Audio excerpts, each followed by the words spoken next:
Buenas tardes, doctor. Buenas tardes, Edgar.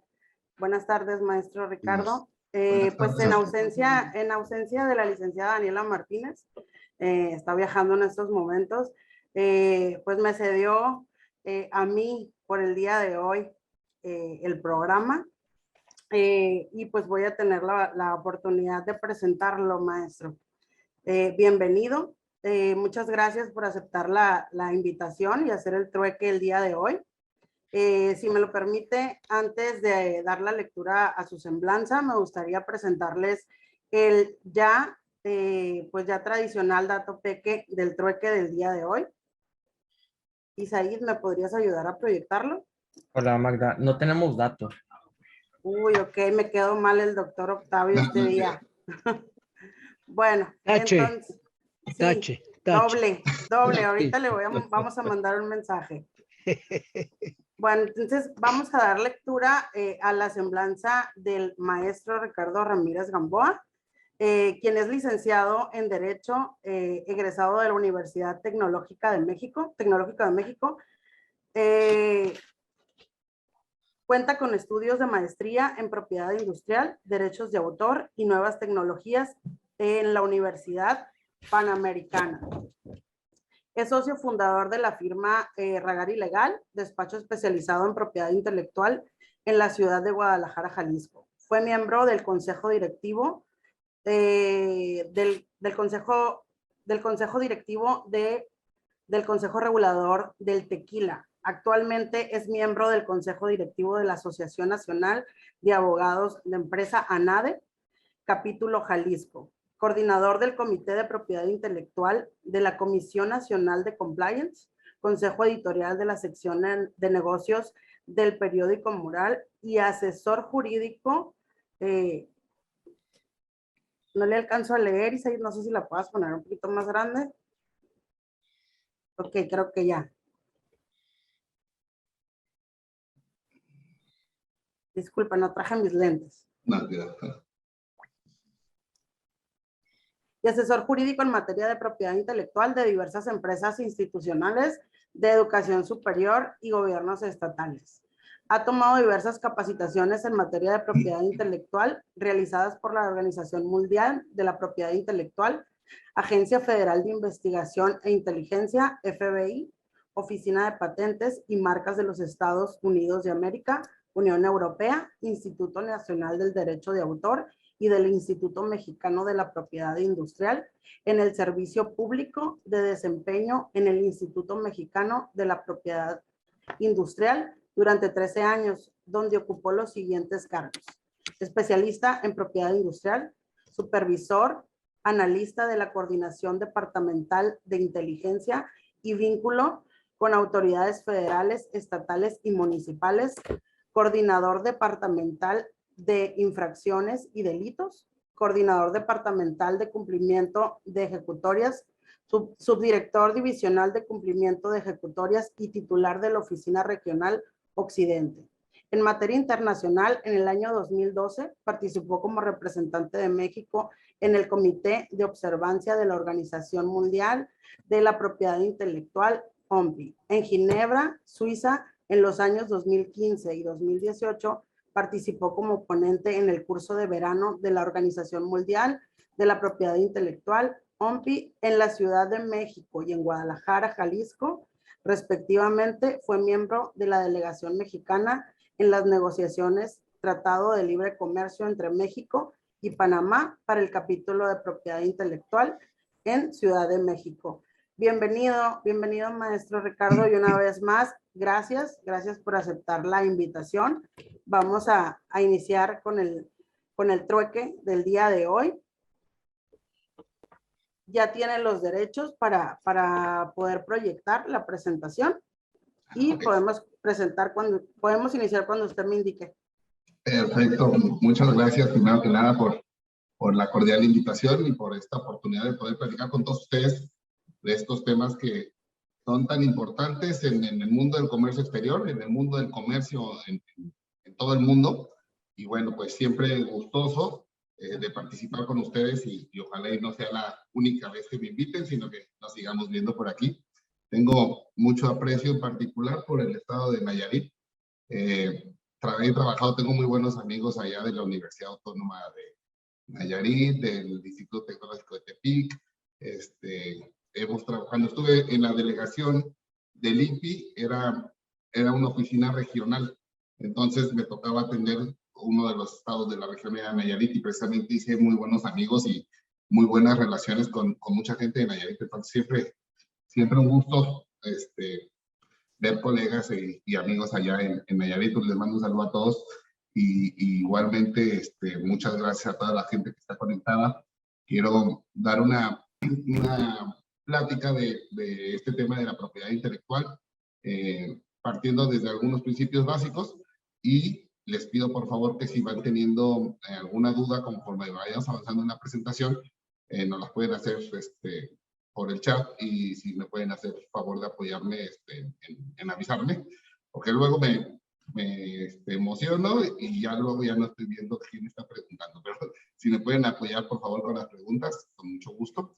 O bien, Magdalena me había comentado también que hay un espacio específico al final de la charla, entonces también, como sea el formato, yo me adapto y lo podemos hacer como me indiquen. Así es, maestro. Podemos iniciar con la plática. Como le había comentado, son aproximadamente 45 minutos y los últimos 15 los reservamos para ya las preguntas de la audiencia, y con mucho gusto yo se las comparto para irlas respondiendo. Ok, perfecto. Bueno, voy a comenzar con la presentación. Permítanme un segundo. Aquí está. ¿Ahí se ve? Sí, se ve la Y si se presentación. ve, nada más hay que ponerla en pantalla completa, en modo presentación. ¿Ya se Listo. puede ver mejor? Sí. Sí, perfecto. Bueno, pues buenas tardes a todos.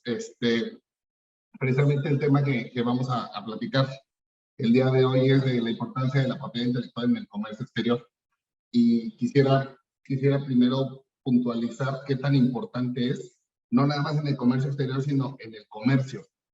Es tan importante esta materia de derecho, que la propiedad intelectual es una rama del derecho, pero tiene una importancia del tamaño, que inclusive existe un organismo de las Naciones Unidas, del Sistema de Naciones Unidas de la ONU, que coordina la ONU, especializado para la materia de propiedad intelectual, que es la Organización Mundial de la Propiedad Intelectual. La OMPI es un organismo del Sistema de Naciones Unidas que presta servicios de administración de los tratados internacionales que suscriben los países en materia de propiedad intelectual, y presta también servicios de capacitación y lineamientos a nivel mundial de las mejores prácticas y de la evolución de esta materia del derecho. Entonces, pues de entrada tenemos que la propiedad intelectual muchas veces se dice que es algo muy novedoso, algo muy nuevo, que aquí en México apenas está empezando, cuando no. Si bien es cierto, no tenemos muchos años de tener una autoridad bien establecida y un marco legal suficiente para atender la demanda de la propiedad intelectual en México, pues así como que también muy nueva tampoco es. El INPI, Instituto Mexicano de la Propiedad Industrial, es un organismo derivado del Tratado de Libre Comercio que se firmó en el 94. De hecho, precisamente en 1994 es cuando tiene creación el Instituto Mexicano de la Propiedad Industrial. Desde el 93, pero empieza en funciones en el 94. Y, bueno, pues ya se establece por obligación de un tratado internacional el hecho de tener una autoridad especializada y suficiente para todas las necesidades que demanda el país en materia comercial en temas de propiedad intelectual. Entonces, bueno, pues así, sí, efectivamente no es una autoridad que tenga tantos años, pero pues casi está a punto de cumplir 30 años. Entonces, bueno, nueva tampoco es. Y el hecho de que el INPI haya nacido en el 93 como tal, no quiere decir que esto sea nuevo en México. En México ya se lleva una cultura de propiedad intelectual de casi 100 años, o de más de 100 años más bien. El tema era que no existía un marco legal tan fuerte ni una autoridad que precisamente vigilara y diera los servicios que la demanda comercial de México requería. Entonces, bueno, partiendo de ahí, pues sí me gusta enfocar qué tan importante es. muchos empresarios, muchos comerciantes consideran la propiedad intelectual como algo que eso pasa en otros países o eso no es tan importante aquí en México, cuando desafortunadamente su primer contacto con esta materia es cuando ya están involucrados en un problema. Entonces, pues precisamente el tema de estos espacios de capacitar y de difundir la importancia que tiene el sistema de propiedad intelectual en este país es precisamente para ayudarlos y para que tengan conciencia de la importancia de la materia, para que la conozcan y se introduzcan al sistema de propiedad industrial por las buenas, ¿no?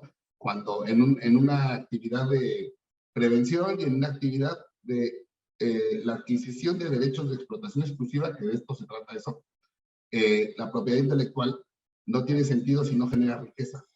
La propiedad intelectual te da derechos de explotación exclusiva, prácticamente son pequeños monopolios que el Estado le otorga a los particulares para poder distinguir productos o servicios a través de los signos distintivos, que una de las ramas de los signos distintivos son precisamente las marcas. Y por otro lado tenemos también los derechos de explotación exclusiva que da el Estado a favor de los inventores cuando tienen una patente, un diseño industrial, un modelo de utilidad o un sistema de trazados de circuitos integrados protegido. Y por otro lado también estos derechos de exclusividad que reconoce el Estado más bien a los creadores de obras artísticas. Entonces, estas ramas son las principales divisiones que tiene la propiedad intelectual. Por un lado, la familia de signos distintivos, por otro lado, toda la protección a las invenciones, a las soluciones técnicas sobre algo que no existía, y por otro lado, a las creaciones artísticas. Entonces, partiendo de aquí, pues como les comentaba, estos son algunos ejemplos de las materias que protege la propiedad intelectual. En México tenemos 3 autoridades muy importantes en materia registral. En materia de signos distintivos, que podemos llamar a las marcas colectivas, avisos comerciales, nombres comerciales, denominaciones de origen, y por otro lado también a las invenciones, que pueden ser patentes, modelos de utilidad y diseños industriales o trazados de circuitos integrados. Esto compone a la propiedad industrial, y la autoridad encargada de conceder los registros de protección de propiedad industrial y los derechos de explotación exclusiva es precisamente el Instituto Mexicano de la Propiedad Industrial, el INPI.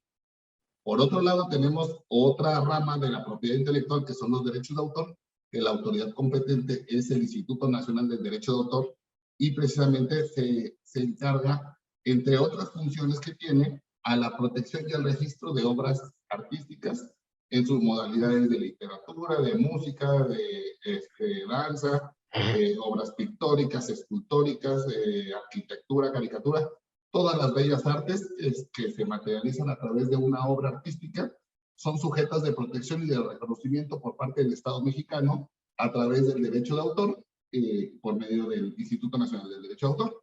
Y hay otra rama de la propiedad intelectual que no es tan famosa, pero es muy importante, que son los derechos de obtentor. Los derechos de obtentor son los beneficios que obtiene quien descubre o genera una nueva variedad vegetal y los puede proteger a su favor. Cuando hay modificación genética sobre variedades vegetales, se puede reclamar estos derechos igual de explotación exclusiva para efecto de ser la única persona que los puede comercializar en el país. Un ejemplo de un derecho de obtentor es la variedad de aguacate Méndez. Esa variedad precisamente lleva el nombre de su obtentor, el doctor Méndez, que con modificaciones genéticas logra crear un super aguacate que dura mucho más tiempo en anaquel, necesita menos agua para crecer, se oxida 10 veces más lento que un aguacate normal, y todas estas modificaciones genéticas se fueron descubiertas por él. Él las puede proteger y precisamente tiene los derechos de explotación exclusiva, y esto también es parte de la propiedad intelectual. Entonces, tenemos estos tres grandes campos de la propiedad intelectual, estos 4 grandes campos de la propiedad intelectual, que son los signos distintivos, las invenciones, que es considerada propiedad industrial, que la autoridad de competencia el INPI, los derechos de autor, el INDAUTOR, Y los derechos de obtentor, que es el SDIC, el Sistema de Certificación de Semillas. Es de la autoridad competente y depende de la SAGARPA. Aquí tenemos algunas autoridades también que están dentro del ecosistema de protección a los derechos de propiedad intelectual. Tenemos en el orden de las autoridades administrativas al INPI, al INDAUTOR, al SNIC, Servicio Nacional de Inspección y Certificación de Semillas, es donde se protegen las variedades vegetales, y otras autoridades que ayudan al cumplimiento y a la observancia de los derechos de propiedad intelectual, la Procuraduría General de la República, que hoy es Fiscalía General de la República, con esta nueva administración, y a la Administración General de Aduanas. Entonces, ¿por qué aduanas entra en el juego? Porque las aduanas tienen facultades para coadyuvar con las autoridades administrativas para detener la entrada y salida de productos que infringen derechos de propiedad intelectual. Ahí es donde nos estamos empezando a acercar al tema del comercio exterior. El INPI, pues, lo que les comentaba, es la autoridad encargada de registrar los derechos de propiedad industrial, pero el INPI tiene una naturaleza sui generis a nivel, bueno, en materia de propiedad intelectual, es la única oficina que identificamos, que tiene, por un lado, tiene la cara registral. Ahí tú vas y solicitas la protección de tu propiedad intelectual a través del registro, ya sea de patentes, de diseños industriales, de marcas, de avisos comerciales, pero igualmente es la primera instancia para dirimir controversias. El propio INPI tiene facultades jurisdiccionales para dirimir controversias entre particulares respecto a violaciones de propiedad intelectual y respecto a procedimientos administrativos que tienen que ver con la vigencia o nulidad de los registros que el mismo INPI concede. Cuando existe una controversia entre particulares por la presunta violación de un derecho de propiedad industrial, la primera instancia litigiosa es el INPI. Para poder acceder a una sentencia de un tribunal, primero tienes que tramitar ante el INPI un procedimiento de declaración administrativa, que es un procedimiento administrativo seguido en forma de juicio, y que no se le puede llamar que es un juzgado porque no pertenece al Poder Judicial. Sin embargo, sí tiene funciones jurisdiccionales, emite resoluciones donde declara infracciones, donde declara nulidades de los registros, caducidades o cancelaciones de los registros. Posteriormente, cuando existe algún inconforme sobre el fallo del INPI, se puede impugnar a través del recurso de revisión ante el Superior Jerárquico ahí dentro del mismo INPI, o bien iniciar una demanda se llama el juicio de nulidad, contencioso administrativo ante el Tribunal Federal de Justicia Administrativa, donde ahí sí ya, como este tribunal sí tiene pues, precisamente las facultades para dirimir todos los actos de nulidad, puede declarar las nulidades sobre toda la materia de la Administración Pública Federal. Ahí se puede impugnar y posteriormente, si sigue habiendo inconformidades respecto a la sentencia que el tribunal emita, puedes acceder a la justicia del Poder Judicial de la Federación a través de un amparo directo contra la sentencia que en su momento pudiera haber emitido el Tribunal Federal. Entonces, pues aquí el INPI lo vemos que tiene, pues es una institución muy moderna, es una institución de primer mundo y es una institución también que no nada más concede los derechos de propiedad intelectual, los registros de propiedad intelectual. Si tú vas a cualquier país del mundo, vas al equivalente del INPI, que por ejemplo Estados Unidos es la Oficina de Patentes y Marcas de Estados Unidos. Tú ahí nada más puedes ver cuestiones de registro, no puedes ver cuestiones de litigio. Cuando hay una controversia entre particulares, tienes que ir a un juzgado mercantil. Y así es en todo el mundo, pero en México no. En México el INPI tiene esta facultad para dirimir las controversias entre particulares en esta materia.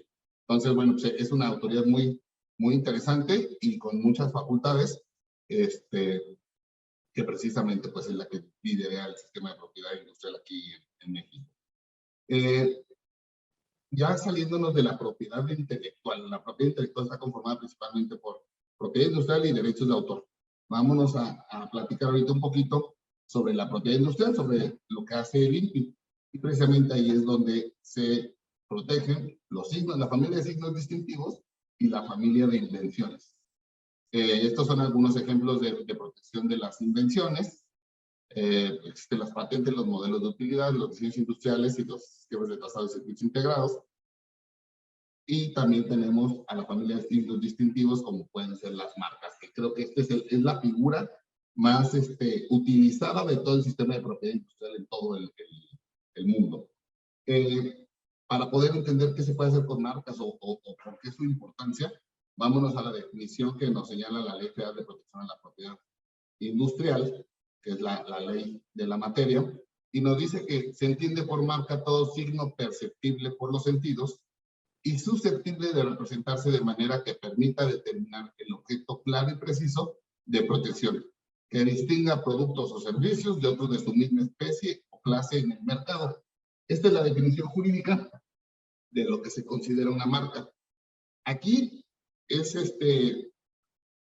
todo un universo lo que se desprende de esta definición. De entrada, en la primera parte del artículo señala que se entiende por marca todo signo perceptible por los sentidos. Antes del año 2018, la definición decía que se entiende por marca todo signo visible. Limitaba la protección a las marcas visibles. Y a partir de la firma de tratados internacionales que trajeron como consecuencias una reforma importante a la entonces Ley de la Propiedad Industrial y actualmente a la ley que rige la materia, que es la Ley Federal de Protección a la Propiedad Industrial, vemos que se abre el término de signo perceptible por la vista a un signo perceptible por los sentidos. Entonces, cuando tenemos signos perceptibles por los sentidos, pues ya no hay límite, ¿no? Todo lo que podamos sentir, oler, oír, o ver, o degustar, puede ser sujeto de marca. Ahora, ¿cuál es la limitante? Que tiene un objeto preciso de distinguir. El chiste de las marcas es la distintividad, la distinción. ¿De qué? De productos o de servicios en el mercado. Entonces, si tenemos un signo que es perceptible por los sentidos y se distinguen productos o servicios por la distintividad que representa el signo, podemos estar pensando que estamos hablando de una marca y que pudiera ser sujeta de registro. Existen tres principios muy importantes de las marcas que rigen al sistema de marcas a nivel mundial, que son el principio de especialidad, el principio de territorialidad y el de temporalidad. El principio de especialidad versa en que la marca únicamente protege para lo que fue registrada. Entonces, así como en materia de comercio exterior existen clasificaciones para poder identificar qué tipo de bien se está importando o exportando, en materia de marcas también existe una clasificación.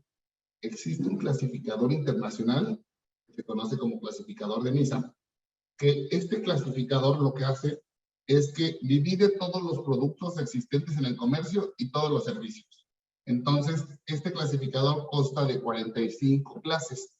De esas 45 clases, de la clase 1 a la clase 34, vamos a encontrar todos los productos que existen. Y de la clase 35 a la 45, vamos a encontrar todos los servicios. Entonces, por poner un ejemplo, si estamos hablando de una marca que va a proteger ropa, cuando se presenta una solicitud de registro de marca, se reproduce el signo que se quiere proteger y se señala que es para vestuario, calzado o sombrerería o para ropa, pantalones, playeras, camisas. Estos productos van en la clase 25. Entonces tienes que señalar ahí que va en la clase 25. Cuando te conceden el registro, tu marca o sea, el Estado mexicano a través del INPI te concede los derechos de explotación exclusiva de tu marca para distinguir ropa, porque eso fue lo que pediste en la solicitud. Pero si mañana ves una marca igual o semejante en grado de confusión, idéntica o semejante, en un rubro comercial totalmente distinto al de la ropa, no hay violación de derechos. ¿Por qué? Porque el principio de especialidad precisamente dice que el registro únicamente le va a conceder protección a los productos o a los servicios que señalas.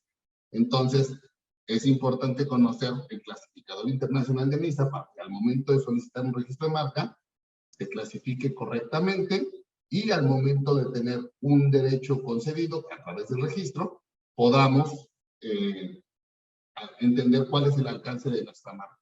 Ahora, que se registre una marca en clase 25 para ropa no quiere decir que no se pueda registrar la misma marca para otras clases, pero cada vez que cambias de clase tienes que presentar una solicitud de registro diferente y en caso de que sea viable el registro, se te va a dar un título y un número de registro distinto que va a proteger los productos o los servicios que señalas. En eso versa el principio de especialidad. El principio de territorialidad versa en que los registros de propiedad industrial, en los registros de marca en este caso en específico, únicamente surten efectos en el territorio que fueron concedidos.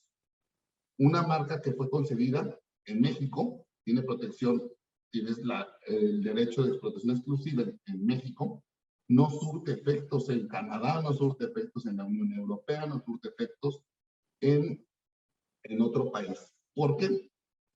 Porque es el Estado el que te concede estos derechos de explotación exclusiva sobre las marcas.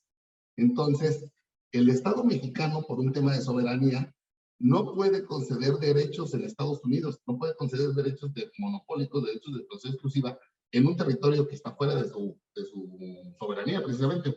Y para no invadir la soberanía de otro país, pues no puede conceder derechos en otro país.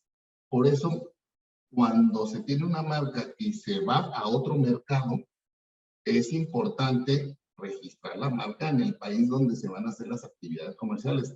Aunque las marcas salgan de México y tengan como destino la Unión Europea o tengan como destino Estados Unidos, es importante buscar la protección de la marca también en el país donde se va efectivamente a comercializar la marca, el producto al amparo de la marca. ¿Por qué? Porque el título de registro, el registro de marca, es el que te dice si efectivamente en el territorio en el que estás yendo de destino, que tu mercancía está viajando, que estás exportando, por decir Estados Unidos, que no hay conflicto contra otra marca registrada.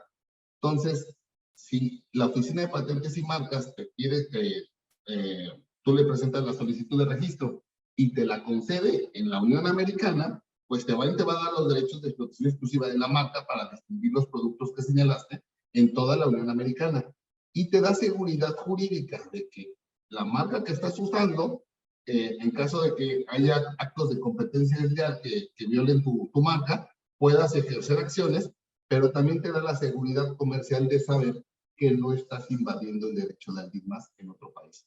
Entonces, por eso es muy recomendable que antes de exportar en otro país, se busque la protección de propiedad intelectual. Ahora, en el tema de aduanas, pues las autoridades aduaneras, dependiendo la fortaleza de cada país, pero en materia comercial, pues la propiedad intelectual siempre es muy considerada en el mundo aduanero. Entonces, están vinculadas las autoridades de propiedad industrial, de propiedad intelectual, con las aduanas y se lanzan alertas cuando los titulares de derechos registran sus marcas y le dan aviso a las aduanas de que en caso de que detecten mercancía que pueda vulnerar sus derechos, los contacten para poder iniciar acciones y frenar la mercancía de las aduanas y evitar que productos que puedan violar derechos de propiedad intelectual entren a los mercados correspondientes. Entonces, digamos que una cuestión importante, siempre antes de exportar, sería considerar la propiedad industrial para saber que tiene los derechos exclusivos y que tu marca, tu mercancía no va a quedar frenada en una aduana por un tema de marcas. Otro de los principios que rigen el sistema marcario es el de temporalidad.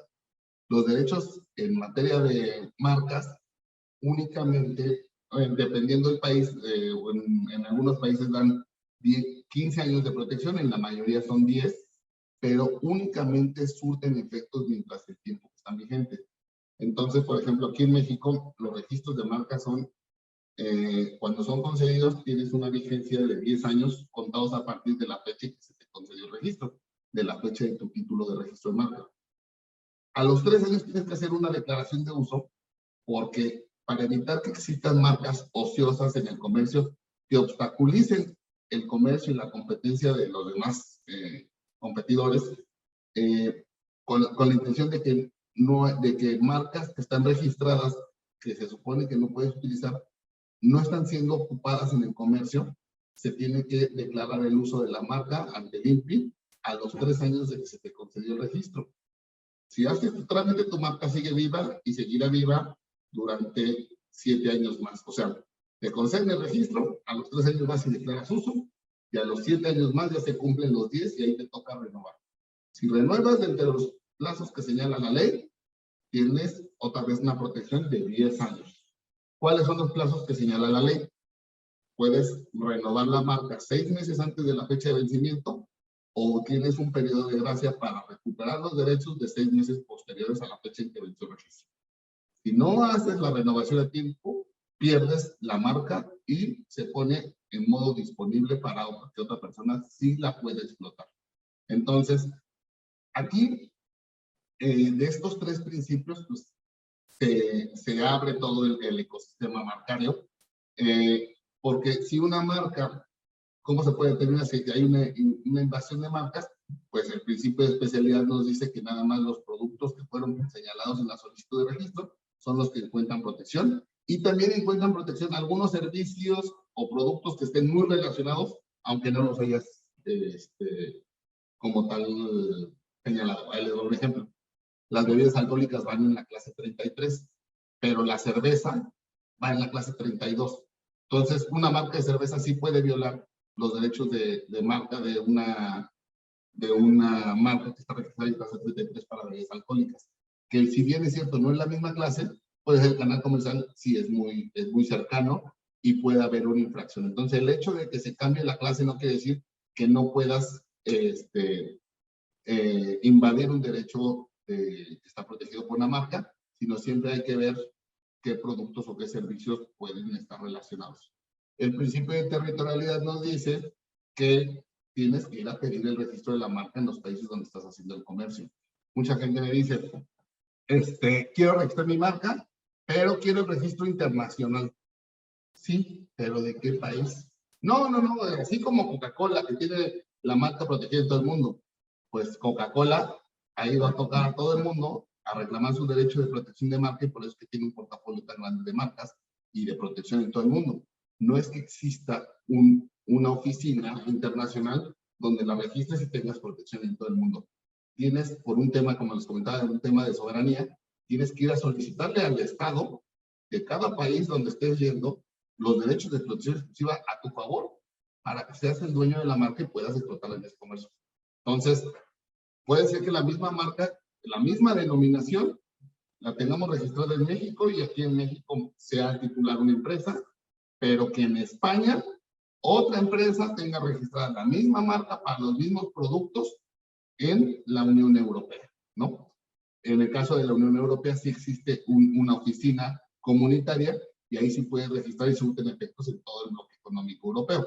Pero esa es la única oficina que opera de esa forma, pero precisamente por el nivel de integración que ha alcanzado la Comunidad Económica Europea. Pero pueden coexistir, si en México hay una marca registrada y es idéntica a la de la Unión Europea, pero ninguno está haciendo comercio en el otro país, pues cada quien tiene derecho a explotar las marcas en su territorio, porque así fue concedido. El problema es que con la marca europea quieran entrar a México, y aquí hay un titular de marca que tiene la misma marca registrada aquí en el territorio nacional, sí estaría invadiendo derecho aquí en México y se pueden iniciar acciones en su contra. Entonces, sí es muy importante considerar que el territorio donde fue concedido el registro es el único territorio donde va a surgir efectos. Es lo que aquí les pongo un ejemplo de cómo está dividido el clasificador. 34 clases para identificar todos los productos y 11 clases para identificar los servicios. Este es otro ejemplo que les pongo sobre el principio de especialidad. Aquí tenemos que la marca Corona, como tal, está registrada en clase 32 para identificar cervezas. Pero también hay otra marca que se llama Corona, que va en la clase 29 e identifica embutidos. Estas dos marcas son marcas registradas y coexisten en el mercado. ¿Por qué? Porque el principio de especialidad lo permite. No podríamos encontrar la marca Corona de Embutidos registrada para clase 32 o clase 33 para bebidas alcohólicas porque sí se invade, pero sí puede coexistir una marca de embutidos con la misma denominación y en el mismo territorio con una marca que distingue la misma denominación pero a cervezas, ¿no? Dirigida a cervezas. Entonces, este es un ejemplo de cómo opera el principio de especialidad.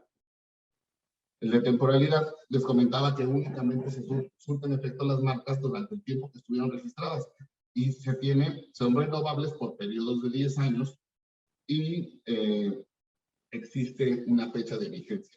Tú puedes solicitar tu renovación ante la autoridad. En México es el INPI, 6 meses antes o 6 meses después de vencida. El INPI te va a esperar y el INPI no le va a conceder tu marca a nadie más hasta que pasen 6 meses. Si a los 6 meses, un día, no fuiste a renovarla, ya está disponible para alguien más. Entonces, siempre es muy importante no nada más registrar las marcas, sino llevar una administración de las fechas de renovación de los registros para que precisamente no la vayas a perder por falta de renovación.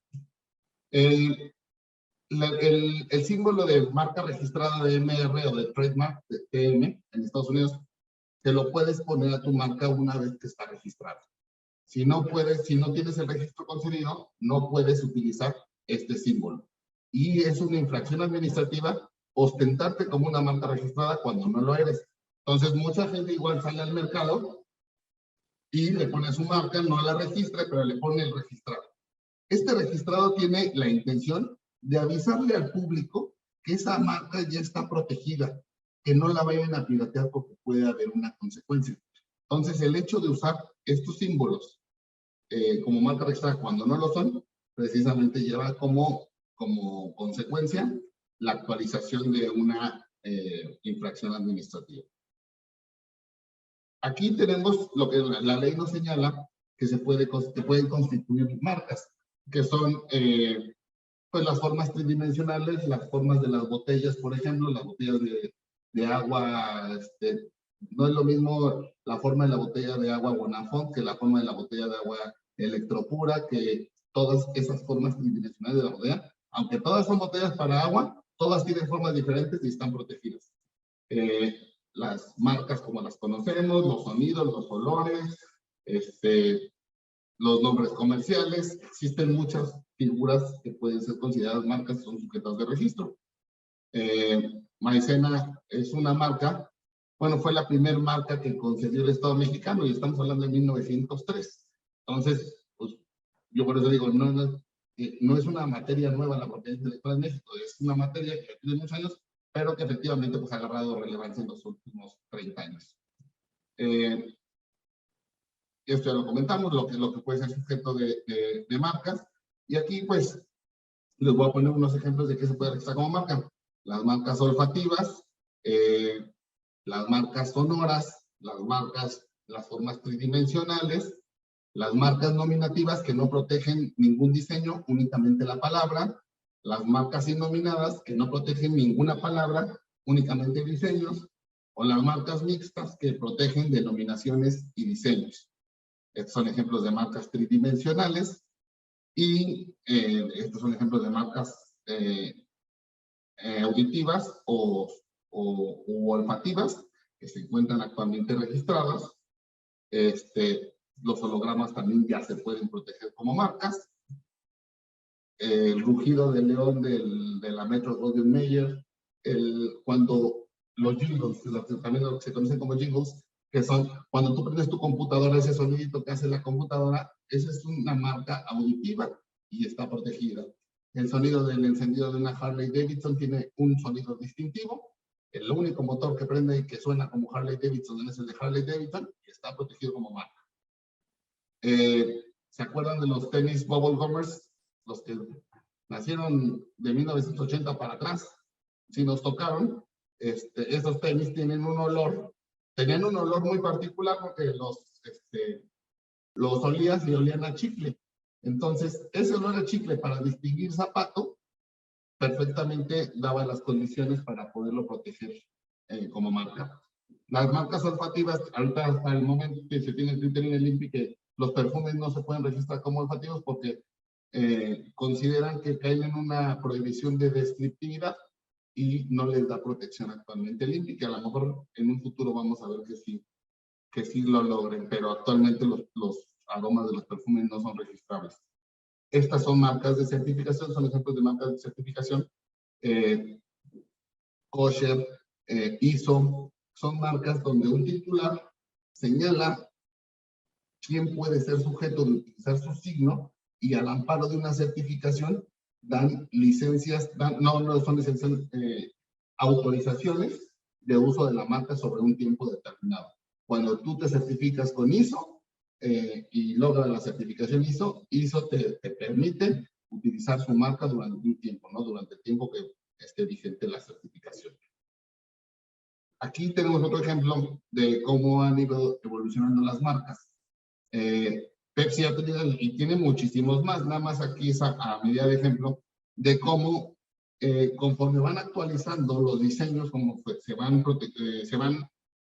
actualizando a las tendencias comerciales del mercado, pues han ido modificando sus logotipos. E igual, cada logotipo que generan, aunque verse sobre la denominación Pepsi, como les interesa apropiarse del diseño, se tiene que volver a registrar y se tiene que volver a registrar cada vez que se modifica un logotipo.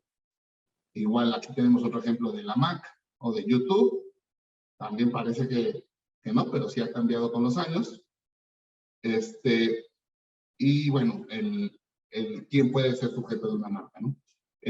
Cualquier persona física o moral podrán hacer uso de las marcas. Y esto es un principio bien importante. El artículo 170 nos dice que cualquier persona puede utilizar una marca, pero una no te pertenece si no registras, dice la ley. Sin embargo, el derecho a su uso exclusivo sostiene mediante su registro ante el instituto. Entonces, ¿yo puedo salir al comercio sin marca registrada? Sí. ¿Estás violando una ley? Por el hecho de no tener marca registrada, no violó ninguna ley. Yo puedo salir al comercio sin marca registrada. El problema es que tú no sabes si la marca que estás usando sí viola el derecho de alguien más por ser igual o semejante en grado de confusión. Y esa duda únicamente te la vas a poder quitar con el título de registro. ¿Por qué? Porque el título de registro, el INPI se pronuncia a que esa marca no fue considerada igual o semejante en grado de confusión y que no invade el derecho de alguien más. Y por eso te dan un título. Entonces, mucha gente dice, yo salgo al comercio, voy a echar a andar un negocio y lo primero que me van a hacer el logo y el nombre. Ok. Abren cuentas de redes sociales. Mandan a hacer el nombre de dominio de la página de internet. En caso de un restaurante, abres le pones la marca al menú, le pones la marca a los uniformes, y pones una marquesina, pero nunca fuiste a registrar la marca. Y dices, ya cuando vaya jalando el negocio, ya lo registro. Es el peor error que puede pasar. Y de hecho, ese es el conflicto más común. ¿Por qué?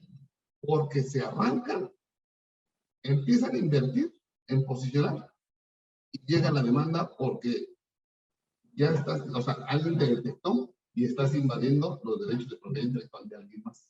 Entonces, al rato ya te cuesta mucho trabajo quererte echar para atrás porque ya tienes 5,000 seguidores en redes sociales, porque la gente está acostumbrada a usar tu página de internet, al amparo del nombre de dominio, y ya te conocen y ahí vendes. Entonces empiezan los conflictos por el uso de las marcas. Esto es lo más común, pasa todos los días. En México no se tiene tanto esta cultura de protección adecuada, de protección a tiempo. Antes de abrir un negocio, primero date la oportunidad de buscar si la marca está registrada y si está disponible o se le ve viabilidad de registro, irla a registrar. Mucha gente confunde el registro de la marca con la constitución de una sociedad. Cuando una persona constituye una sociedad mercantil, y le dices al notario, oiga, notario, quiero que me ayude a constituir mi empresa, te va a decir, ¿cuál va a ser la denominación de la empresa? Tal. Entonces hace una búsqueda en economía y el notario te dice, sí, sí está disponible, ok. Entonces se llama Abarrotes García S.A.D.C.B., ¿no? Porque el notario te dijo que no, que sí estaba disponible la denominación social. Atención, es muy distinto un registro de marca a una denominación social. La denominación social es la forma en la que se va a llamar la empresa como tal, pero no tiene la función de distinguir productos o servicios, y las marcas sí. Puedes compartir la denominación social y registrarla como marcas. Si es el Abarrotes García S.A.D.C.B., Abarrotes García es la denominación social. ¿Qué va a hacer? Va a comercializar abarrotes, ok. Esa va a la clase 35. Vas y registras Abarrotes García, clase 35. Ok, tienes ahí la denominación social y la marca. Mucha gente piensa que por tener constituido una empresa y porque Economía dijo que podían ponerle esa denominación social a la empresa, significa que ya son dueños de la marca, y no, como nos lo dice este artículo que estamos viendo en este momento. El artículo 70 dice, cualquier persona física o moral podrá hacer uso de las marcas en la industria, en el comercio o en los servicios que preste. Sin embargo, el derecho a los exclusivos se obtiene mediante su registro ante el instituto. Entonces, el tema marcario se tiene que solicitar y se registra ante el instituto. Ahora, bueno, estos son ejemplos también de otras figuras de marcas, de avisos comerciales, que son las frases con las que identificamos productos y servicios.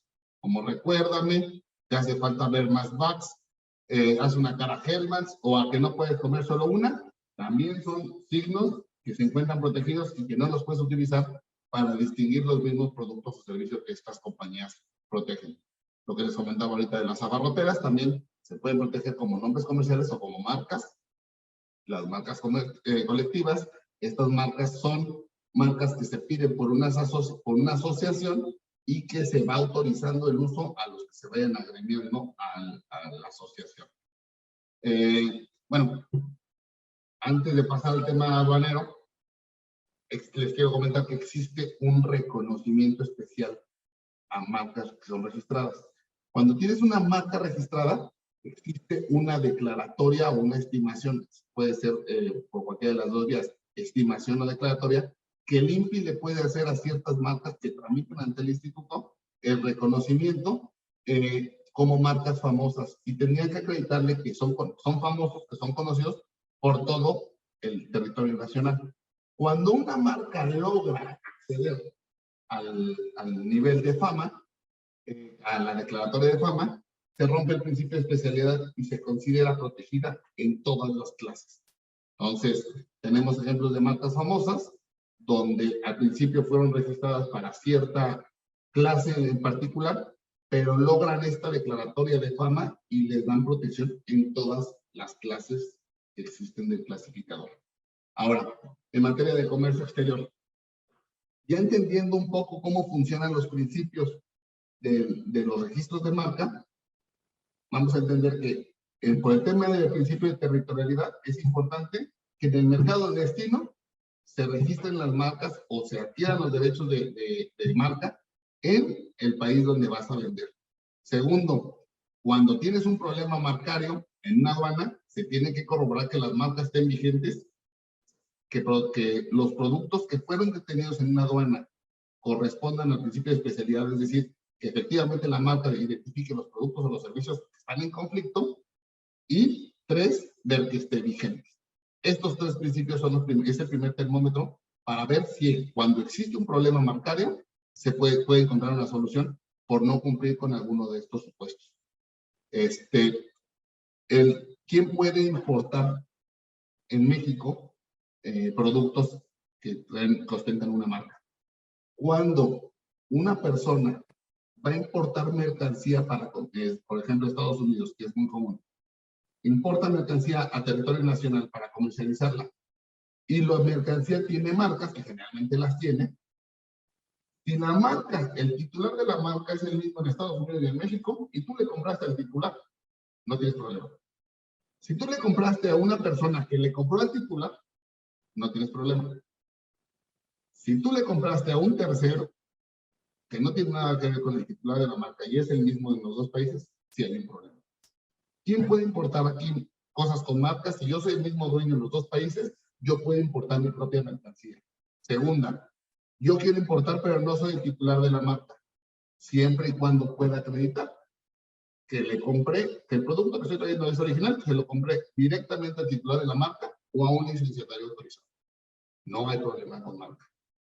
Si se importa mercancía que en un país, por ejemplo, en Estados Unidos está registrada y en México no, se importa a México, no hay ningún problema porque aquí no estarían violando ningún derecho. Pero si en Estados Unidos y en México es el mismo titular y tú se la compras a otro, sí hay un problema. Otra cosa que es importante también de considerar en materia de marcas en las importaciones es el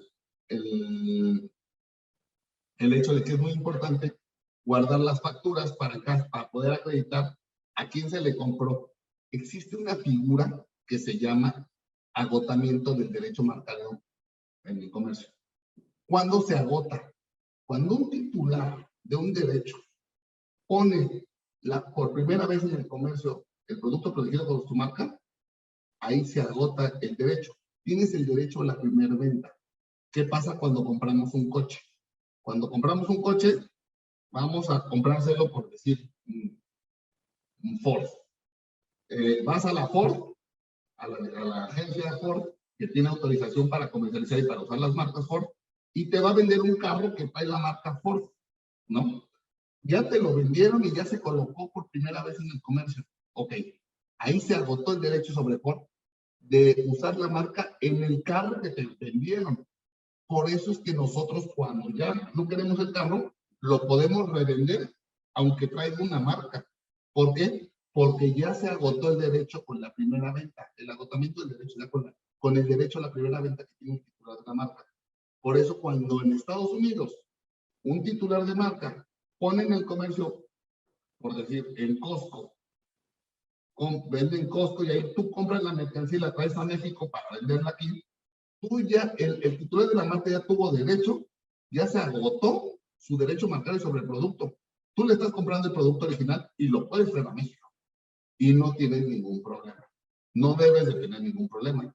El problema es cuando tú estás adquiriendo el producto, suponiendo que está el titular de la marca en Estados Unidos, es el mismo titular de la marca en México, y tú te traes un contenedor de China usando la marca. Pues claro que ahí sí hay un problema porque el titular del derecho lo estás introduciendo a México, donde en México sí existe un titular del derecho, que es el mismo que en Estados Unidos, tú no le compraste a él, y obviamente eso es lo que se entiende como mercancía pirata o falsificada. Entonces, creo que estos son como los puntos importantes a identificar en materia de comercio exterior. Que las marcas son territoriales, que se tiene que identificar si la marca, el titular es el mismo en Estados Unidos o en el país en el extranjero y en México, si la marca está vigente, si la marca protege los productos o los servicios y si se adquirió legalmente a través de su titular o de un distribuidor autorizado el producto para ser sujeto de importar y no violar derechos aquí en México. Prácticamente eso es lo más común que existe en materia en materia marcaria al momento de usar mercancías. Muchas gracias, maestro. Pues agradezco que aceptara la invitación, como siempre tan dispuesto desde un inicio. Me gustaría darle un reconocimiento, pero antes darles las gracias a todos por permitirme estar en el lugar de la licenciada Daniela Martínez, que ya el lunes regresa con nosotros. Gracias a todos los panelistas por siempre acompañarnos. Y el reconocimiento dice, hagamos un trueque, otorgue el presente reconocimiento al licenciado, maestro Ricardo Ramírez Gamboa, por hacer un trueque en la plática virtual con el tema propiedad industrial e intelectual en el comercio exterior, el día 29 de junio del 2022.